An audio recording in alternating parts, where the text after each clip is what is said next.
Police Commissioner Geoffrey Vaki arrives unannounced at Police Barracks. Stakeholders raise awareness on economic implications of breast cancer. And Sports Minister gives an insight into our games facilities.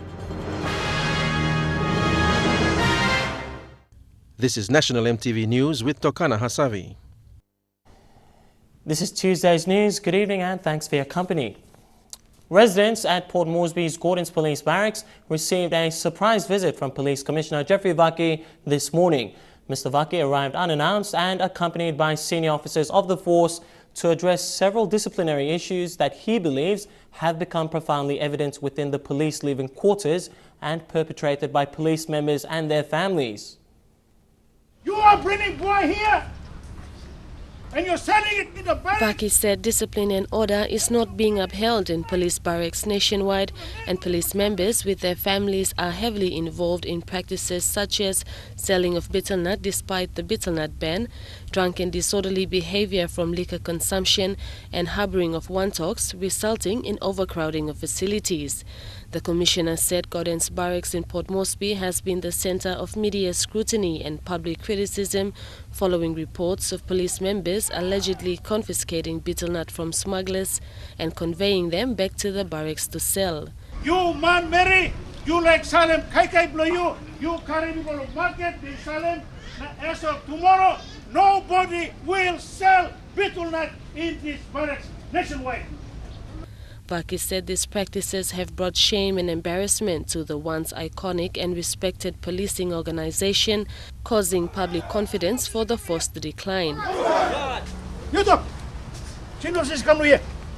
However, the Commissioner says the situation has progressed to its present state due to factors such as lack of command and control by those in charge, shortage of accommodation, and a delayed pay increase.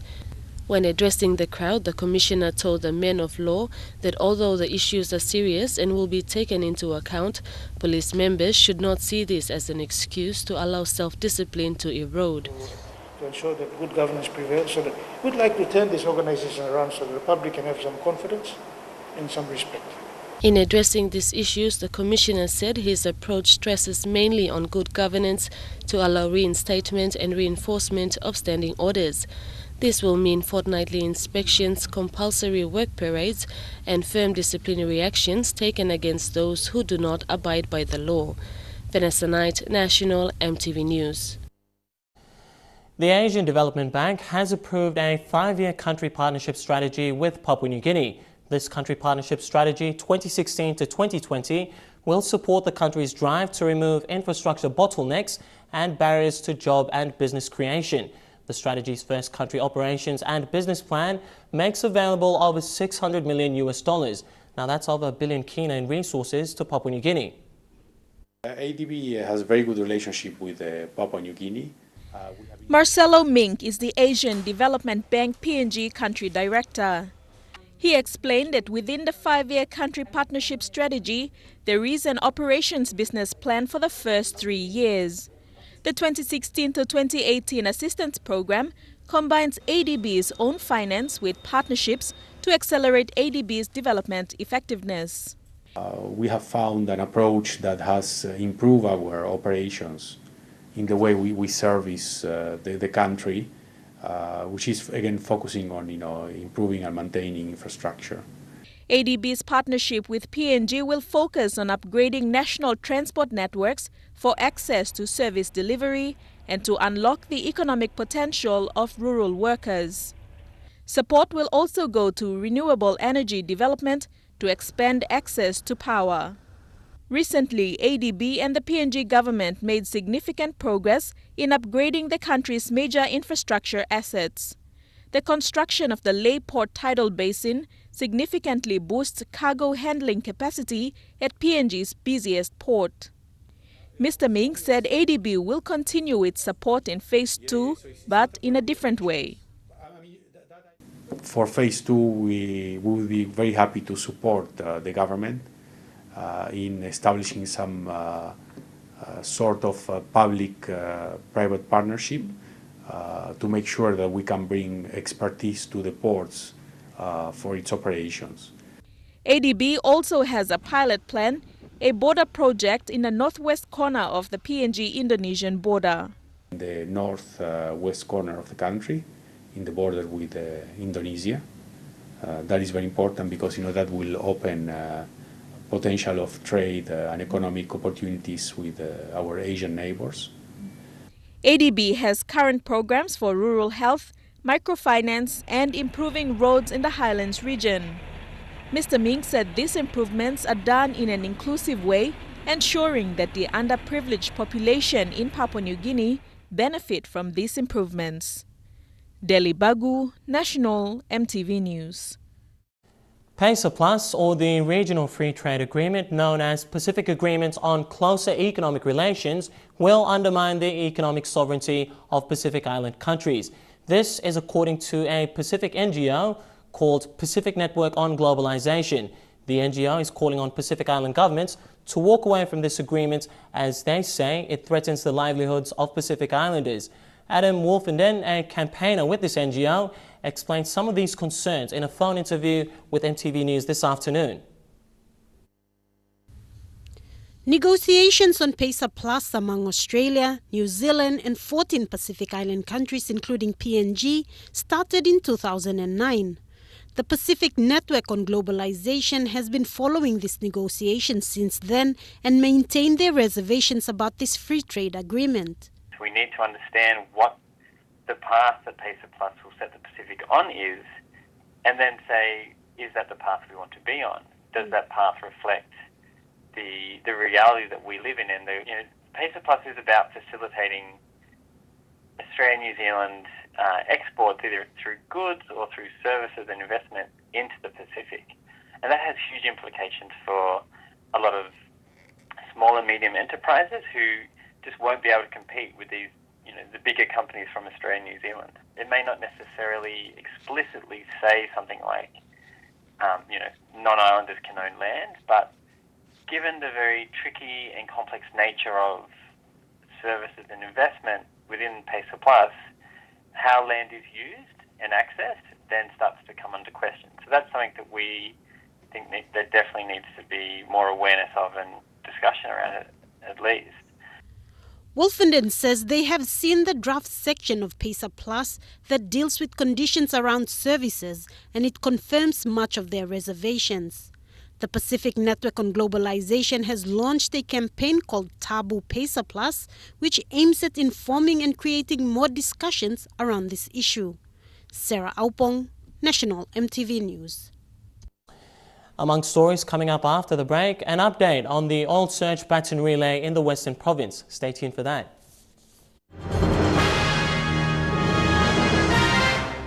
Welcome back to the news. The Oil Search Pacific Games Relay Baton team visited numerous villages along the journey to Oktedi Mine in the Western Province. The team travelled by helicopter to some of the most remotest parts of the region before reaching the mine. The team was given the ultimate experience of travelling on large 200-ton haul trucks used at the mine site to carry ore for processing.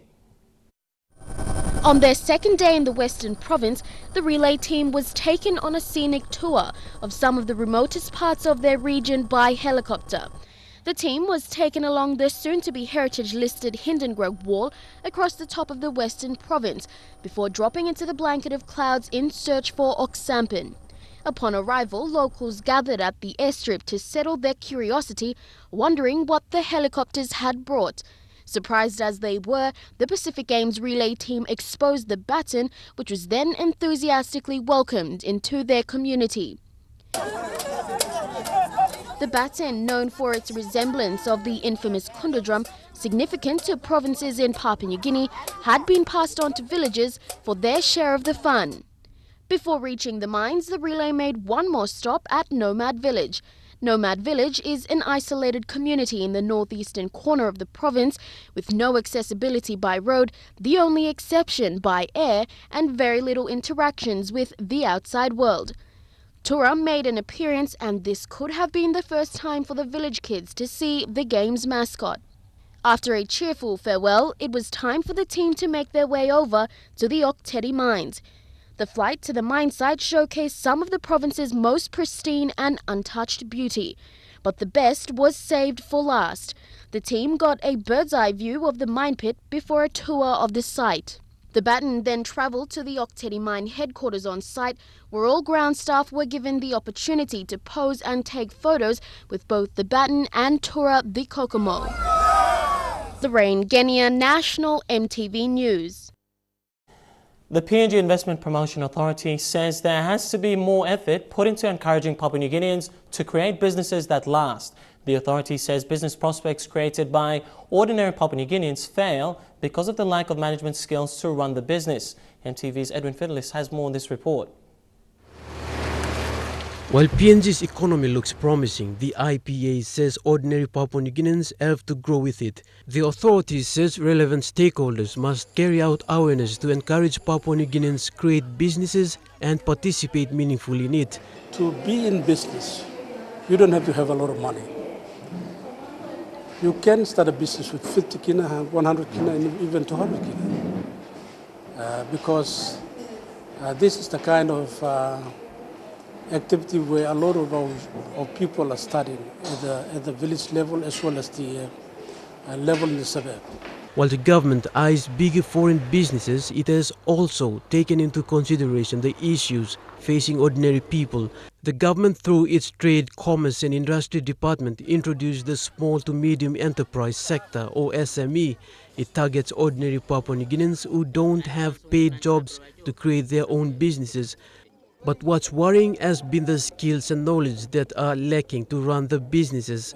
For those people that are living in the village, I would suggest that they find and see consultants who can help them well so that they can be able to do business as well in this country.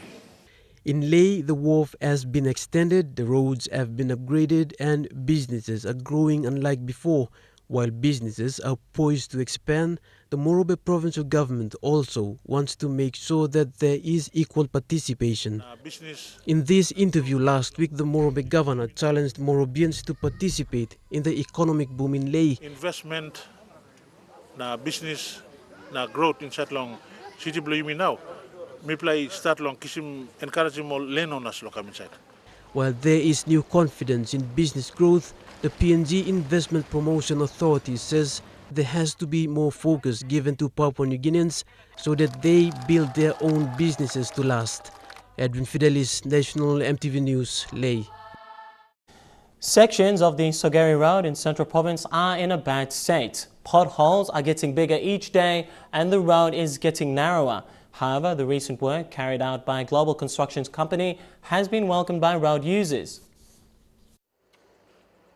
The road linking Port Moresby's electricity and water supply source is full of potholes.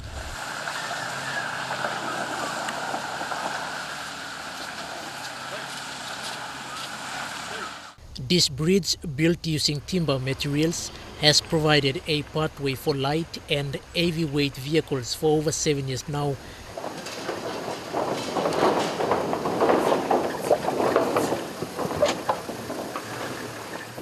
This section of the road has sunk, creating a hole in the middle of the road. Potholes deep as 30 centimeters are filled with pools of water.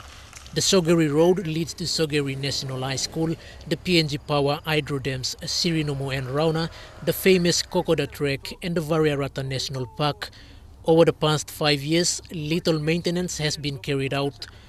But the local Koyari people have welcomed global construction company well known for its roadworks in Port Moresby, who has been contracted to rebuild the highway. Yeah, start of Sogeri na go down about 21 kilometers. So it might take us about roughly 8 to 9 months, but suppose rainy background now, but it go more than that. Work is underway, but the locals are calling on responsible authorities to put up a permanent bridge replacing this temporary one. Quinten Alomp, National EMTV News. Kandep MP and opposition leader Don Polier said the three-tier system of government plays a strategic role in service delivery and development. The MP said this after swearing in the District Development Authority Board last week in Kandep. Mr. Polier was in Enga Province last week to inspect the current state of developments in his district. The MP met with the district's 74 ward councils to discuss major development projects. He made a clear statement to the ward councillors, saying they play a vital role for development. However, the district has faced some problems with its District Services Improvement Program funds.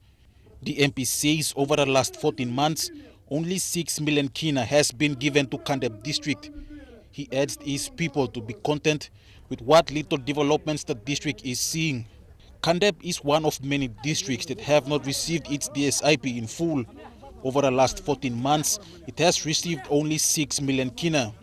With the national government increasing the DSIP for this year to 15 million kina, there are still outstanding funds that have not reached some districts since 2013.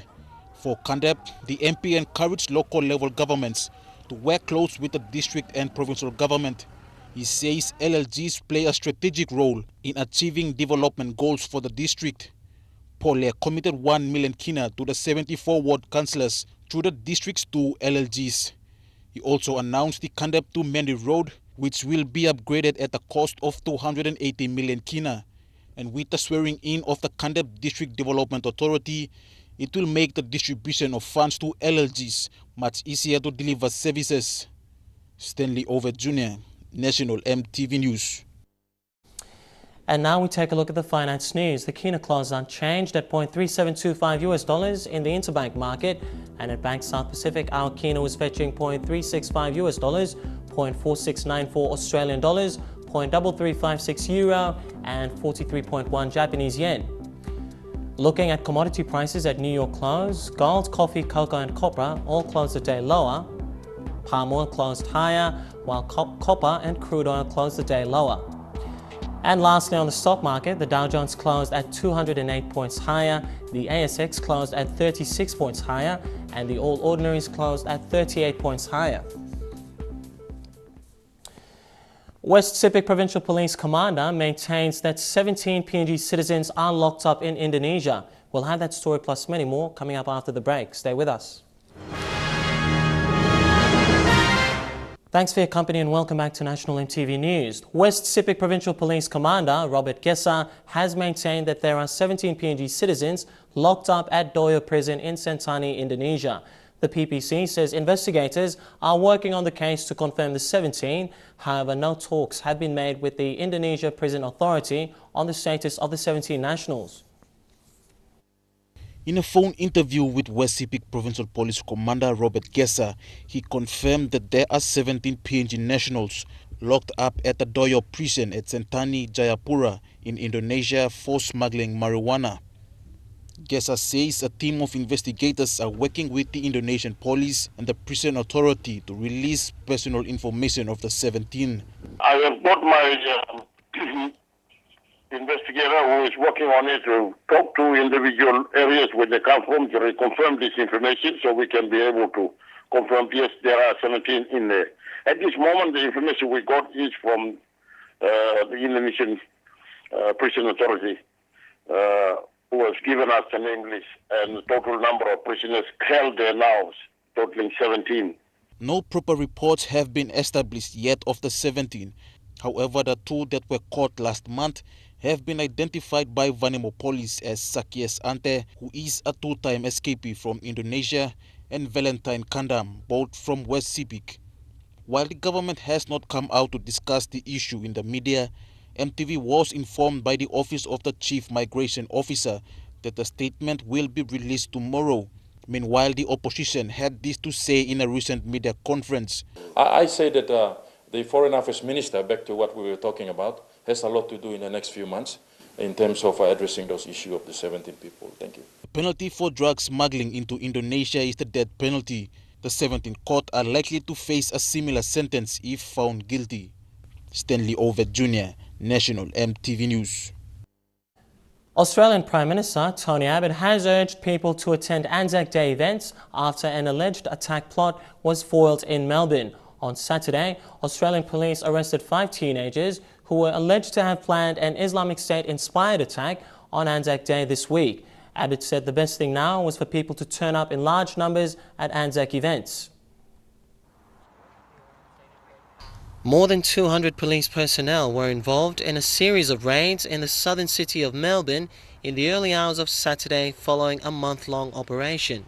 The men detained were aged 18 and 19. They were alleged to have planned an ISIS-inspired terrorist attack on Anzac Day. The act that we believe was in preparation involved attacks against police officers on Anzac Day. Police have since released 3 of the teens, with 1 remaining in custody, and Sevdet Besim, the only one to be charged. Besim, from the southeast part of Melbourne, was refused bail and is expected to appear in court on Friday, Australian media reported. 5 people were arrested. We're expecting 3 to be charged. 2 will be charged with preparing a terrorist act. Victorian State Premier Daniel Andrews said the threat has been contained and condemned what he called an evil plan. Melbourne is the biggest city in the state of Victoria. This is frightening. Many Victorians will be concerned, rightly so, at what has unfolded here and what will be alleged through court processes. They're right to be frightened and concerned, but I want to reassure them that the work of our law enforcement officers, the system has worked. The system has worked, and that's why these people are in custody now. Since Anzac Day is a major holiday in Australia and New Zealand, marked through numerous media outlets, it sparked concerns that radicals may target the celebrations for a high-profile attack. Australia has also sent hundreds of soldiers to Iraq to help train forces fighting the Islamic State, heightening concerns about reprisal attacks on home soil. Australian Foreign Minister Julie Bishop and Iranian President Hassan Rouhani have agreed to share intelligence relating to Australians fighting with terrorist groups in Iraq. Bishop also met Foreign Minister Javad Zarif, with whom she discussed the threat posed by ISIS in Iraq and Syria. The 2 countries also had talks on the issue of Iranian asylum seekers not deemed refugees by Australia. Australia and Iran have never really connected, but 2 compelling movements brought them together in Tehran at the weekend.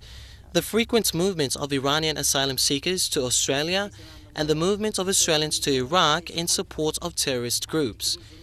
The Australian Foreign Minister also held talks with her Iranian counterpart, Javad Zarif, on Saturday. The 2 discussed the threat of Islamic State militants who control large territories in Iraq and Syria.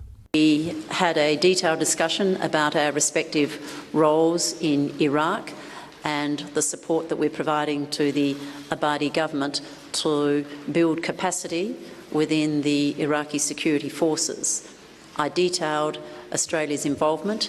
It is proportionate, it is limited by time, and most certainly limited to military training and participation in coalition airstrikes. Bishop outlined Australia's concerns about its citizens leaving to join the militants and the intelligence that Iran can offer to mitigate the trend.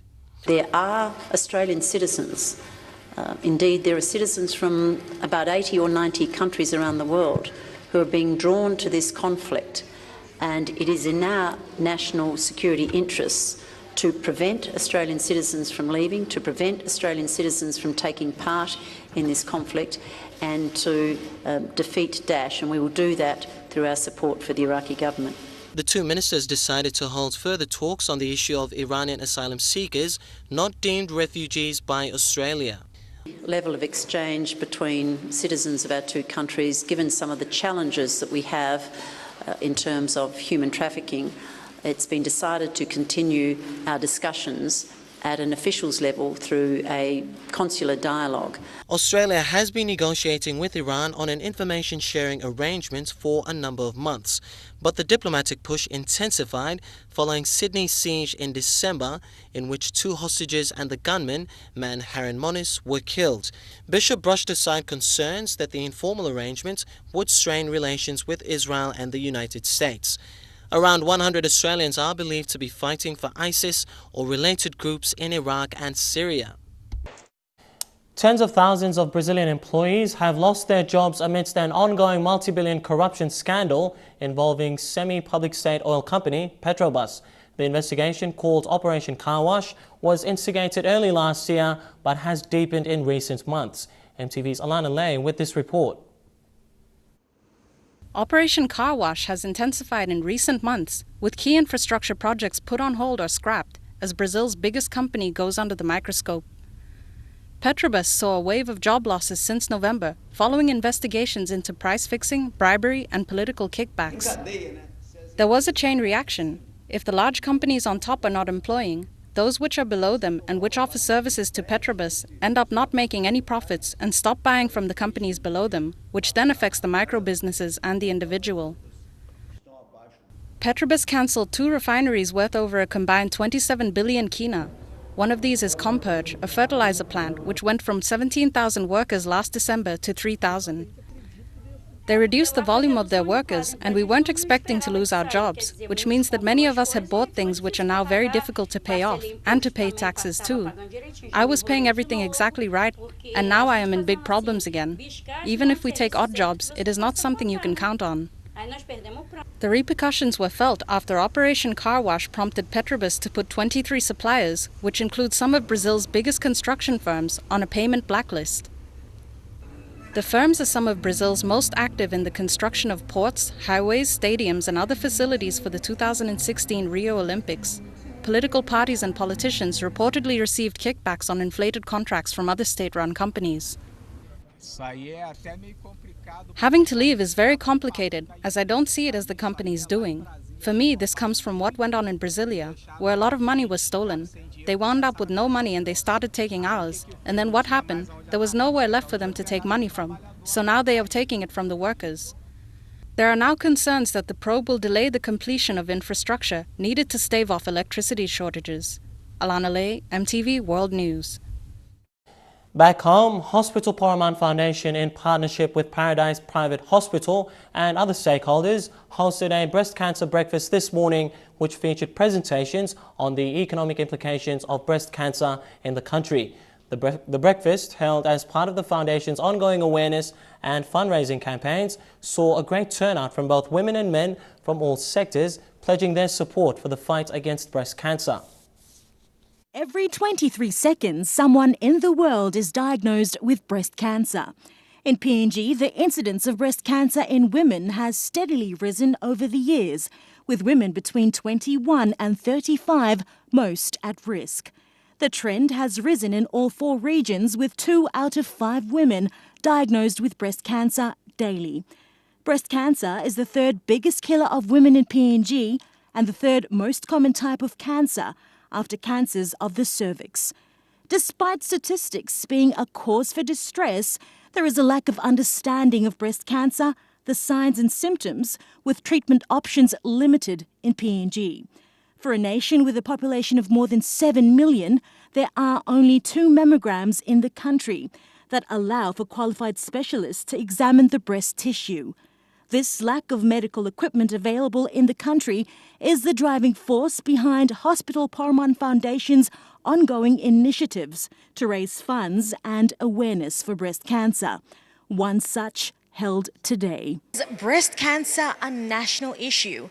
That was the focus of the Hospital Paramount Foundation Breast Cancer Breakfast this morning at the Holiday Inn Port Moresby, where more than 47,000 kina was raised, which will go towards purchasing much needed medical equipment for breast cancer here in Papua New Guinea. The Breast Cancer Breakfast featured a presentation on the economic implications of breast cancer and the National Health Vision on Cancer in Papua New Guinea by Dr. Arnold Waine, Senior Lecturer in Surgery at the UPNG School of Medicine and Health Sciences and Honorary Senior Surgeon at the Port Moresby General Hospital. Founder of Hospital Paramount Foundation, Janet Sios, called for stronger working partnerships to carry out breast cancer awareness, especially to those in rural areas. Mrs. Sios was greatly appreciative of the work of doctors, who, despite the lack of facilities and treatment available in the country, continue to hold the best interest of their patients at heart. Presentation, it is at the moment not a priority in terms of the health department's planning, but let's hope that after this breakfast the health department can pay a little bit more attention to this very important issue, because as doctors can verify, breast cancer occurrence is becoming more and more each day due to the lifestyle that we live these days. Before the foundation raised more than 47,000 kina this morning in support of its breast cancer campaign, the highest pledge of 25,000 kina made by the National Gaming and Control Board through its acting CEO, Imelda Agon. Also present was breast cancer survivor Dorothy Wane, who spoke of her experiences since being diagnosed with the disease in 2013. A senior police constable with the National Criminal Records Division, Dorothy attributes her Christian faith as being her source of strength and spoke of the importance of keeping to a healthy diet. The foundation is now preparing for Doctors' Climb for Breast Cancer next month. Sasha Pesilovo, National MTV News, Port Moresby. And National MTV News continues with Trukai Sports, which is coming up next, and we'll give you an update on the Games venues while the Pukpuks aim for gold at the Games. Stay tuned for that.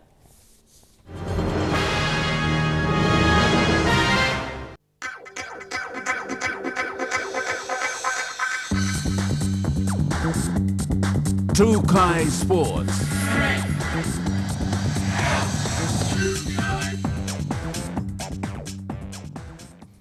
Welcome to Trukai Sports. The Minister for Sports and 2015 Pacific Games, Justin Chachenko, visited several of the Games venues today. With 74 days to go before the Games, the Minister was out and about to see the progress at the Caritas Sports Complex, the new Rita Flynn Complex and the Tarama Aquatic Centre. The Pacific Games Minister was at the Caritas Technical Secondary School today. He was taken on a tour of the indoor complex by head of the school, Sister Florentina Cho. The Caritas School Indoor Complex will host the table tennis, bodybuilding and boxing events during the Pacific Games. Mr. Tachenko was impressed with how the facility has turned out. The complex is a project of the school with funding support from the Prime Minister. The minister then visited the work in progress at the new Rita Flynn Complex. This project has had its issues, being the last Pacific Games project awarded. Although alternative arrangements have been made to host the netball games, Mr. Tachenko said contractor CJIC, with the support from the Pacific Games Authority and the government, is doing its best to have this venue ready by July. He said the roof of the new Rita Flynn complex is currently crucial, as it will determine the placement of the flooring. Mr. Tachenko assured that works outside the complex will be completed by June, including the outdoor courts. The minister also paid a visit to the Tarama Aquatic Centre. Seating and view from the complex to the pool is all set, with details like seat installation and paint job to be done. The 50-meter-long swimming pool is now awaiting lining before filling. Overall, the minister is happy with the progress of these venues. Delhi Bagu, National MTV Sports. To rugby, the Puma Energy Pukpuk Sevens have begun their campaign for gold at the 2015 Pacific Games. The current squad consists of 22 men and will be further trimmed to a team of 12 in May. The team, which is said to be the fittest team in recent years, have had very little experience from previous games. However, with Billy Rapilla and Douglas Geis's experiences as retired Pukpuks, the team is looking sharp to avoid disappointments in July. As coach, mentor and former Pukpuk, Billy Rapilla has made clear his intentions for the Pukpuks come July. With a wealth of experience from the Pacific Games, he and Douglas Geis will be extending their experiences onto the younger blokes to prepare them for an opportunity that comes once in a lifetime. We're privileged to be part of that 91 Games as a player. It was probably one of the most defining moments in a athlete's life where you play in home crowd and you represent your country, so it was really a big honor, and I'm sure these boys will also have that opportunity to be proud of their efforts to be in the side and also go out there and play in front of your home crowd. Quietly confident we can give a push for the gold silver playoff. quietly confident the Puk-Puks are aiming high. After their most recent campaign in Hong Kong, despite falling short of qualifications for the World 7 Series circuit, the boys have shown much improvement. For Papua New Guinea, and away goes Butler Morris. Stunning try for Papua New Guinea. With the head coach Billy, and we've had a couple of tournaments under our belt, with our most recent one being Hong Kong, where the boys sort of exceeded expectations, but we're not resting our laurels there. We want to push on further. With the inclusion of Hubert Cheraha, Butler Morris and Wesley Vali, confidence can be assured on the Puk-Puks to reel in positive results at the Pacific Games. Lorraine Genia, National EMTV Sports. On the same note, veteran Puk-Puk David Airy has made up his intentions. He will be making a comeback to sevens. Airy, who has played in the same league as Douglas Geis, Paul Joseph and Lawrence Akanufa, will return fitter than ever, leading the young team into the 2015 Pacific Games. David Airy would fit the criteria as a mentor and guide for the Puk-Puks. However, his fitness has proven otherwise.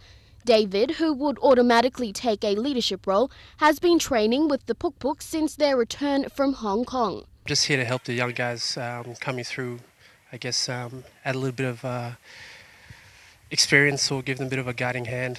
We've got a lot of young guys coming through, and so it'll be good to get a few, I guess, old heads to come in, give them a little bit of pointers about how, I guess, PNG rugby culture goes about things and how they do their preparations for big events and competitions like SP Games. After years of absence from rugby union in the country, Airy's comeback would only give the team a good lead into the Pacific Games, given his experience from previous games in Fiji and New Caledonia. Influence the team members, the new guys that are coming through. Obviously these guys have home ground advantage, so we want to help them as much as possible, lift up their confidence, and hopefully do one better or two better than what we did in Samoa. The team will continue training over the next few weeks before heading into camp next month. Assistant coach Douglas Geis says the coaching staff will have finalised the team by mid-May to take on the Pacific Island nations. Lorraine Genia, National EMTV Sports. The Papua New Guinea Football Association named a 36-man squad infused with fresh talent to go into camp at the PNG Football Academy. As PNGFA continues to build the foundations for the team's campaign towards the Pacific Games, the squad will also reflect the association's desire to assess the country's up-and-coming talent, some of whom could play a key role as the team moves towards qualifying for the Rio 2016. All of the players in the squad are currently playing in the semi-professional competition, the Telecom National Soccer League, with 14 members from Besta PNG United Football Club. Enoch Maliwolo, Patrick Isa and Jacob Sabua come from Oro FC. However, with poor club performances, this could affect their chances in the final selection. Besta dominate the squad with 14 players, understandably so. The NSL franchise is a development side. Charles Lepani for FC Port Moresby has received more Man of the Match awards as goalkeeper than any other player over the past few seasons. His teammates Basil Jafari and Ayrton Yagas on the top of their game. The Komalong brothers have both been named. The elder, Alwyn, has been in a dominant form, while Darren Stephen and Nigel Malagian have also been impressive for Madang. Obet Pika remains the only player from Lay City Dwellers. Like Oro, Hekari have provided 3 players. The difference, however, Emmanuel Simon and Ishmael Pole have had regular game time, and Tommy Sammy is in scintillating form. Peterson Elijah and Rodney Mobiha remain Admiralty's biggest attacking threats, but alongside Oro have had a mediocre season.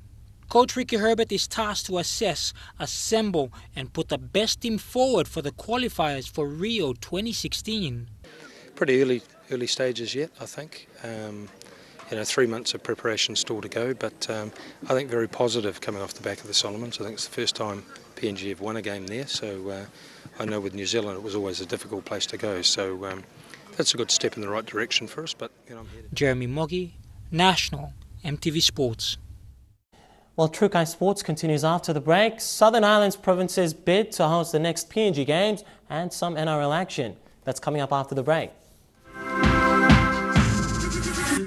Trukai Sports. Welcome back to Trukai Sports. The Southern Highlands Board has initiated a public-private partnership to start their campaign to host the 2018 PNG Games in Mendi. Local businesses will be engaged during the construction of venues. A budget of 9 million kina is needed to construct and upgrade existing venues for the Games. The board is optimistic of delivering the Games come 2018. Months after winning the bid, the Southern Highlands Board have begun their campaign to host the 2018 PNG Games. As part of the initiative to build a public-private partnership, the board have agreed to engage local contractors in the province to construct respective venues. Definitely, it will be not like the SD Games. As you know, PNG Games is a grassroots game. And although we want to get it standard up, but we will make use of the existing facilities and improve where required, and then give the best games. Not like the Pacific Games, but to our level standard of games. An estimated 9 million kina will be needed to refurbish existing facilities and build new sports venues in the province. All 5 districts have agreed to contribute 200,000 kina to the budget. We've been invited, as the chairman of the committee invited us to work with them to basically deliver this. So as contractors, as you said, even though there is no money, nothing there, we are trying to invest so that our people back in the village can, or in the province, or in the districts can actually enjoy the facility we build. Sport codes will be held at respective venues throughout the duration of the Games. The board has assured that all major roads will be complete to ensure accessibility. Scholar Sengi, National, EMTV Sports.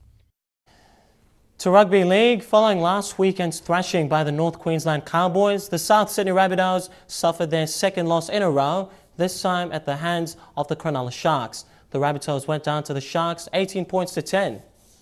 The Rabbitohs were chasing a victory against the Sharks to redeem their poor performance last weekend. But the Sharks were not going to give the Rabbits the easy way out, racing to a 10 points to 4 lead in the first half. Heading into the right side, rubbering, it's still there. The Sharks have got it. The second half saw the Sharks extend their lead with a penalty, 12 points to 4.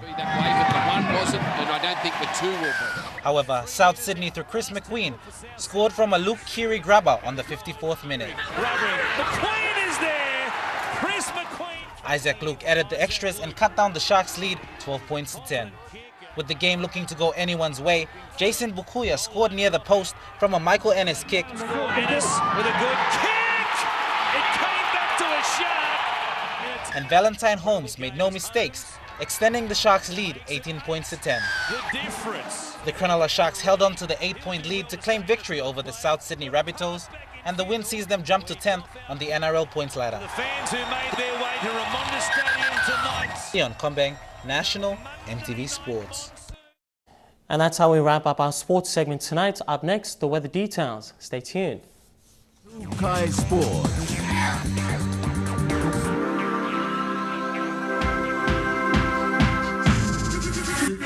Trukai Sports.